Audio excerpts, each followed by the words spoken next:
एक छोटे से गांव में आरव नाम का बच्चा अपने पापा के साथ रहता था। उसकी असली माँ का देहांत तब हुआ था जब वह सिर्फ 5 साल का था।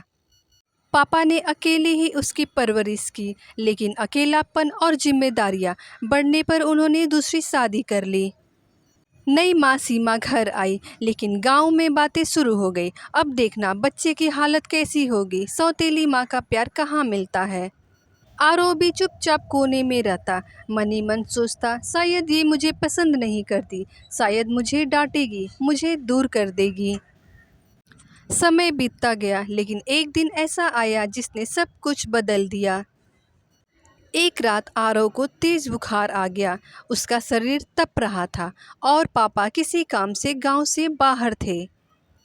सीमा ने जब आरव के माथे को छुआ तो जैसे दिल कांप गया। उन्होंने तुरंत ठंडे पानी की पट्टियाँ रखी, खुद रात भर उसके पास बैठी, एक एक पल उसका ध्यान रखती रही। रात के 3 बजे तक सीमा की आंखों में नींद नहीं थी, लेकिन चिंता सिर्फ एक थी, मेरा बच्चा ठीक हो जाए। सुबह होते होते बुखार कम हो गया। आरव ने उन्नीदी आंखों से देखा कि माँ उसके सिरहाने बैठी है और उनकी आंखों में भी आंसू है। आरव बोला, माँ, आप मुझसे सच में प्यार करती हैं? सीमा ने उसके सिर पर हाथ फेरते हुए कहा, प्यार खून से नहीं होता बेटा, प्यार दिल से होता है, और तू मेरे दिल की धड़कन है।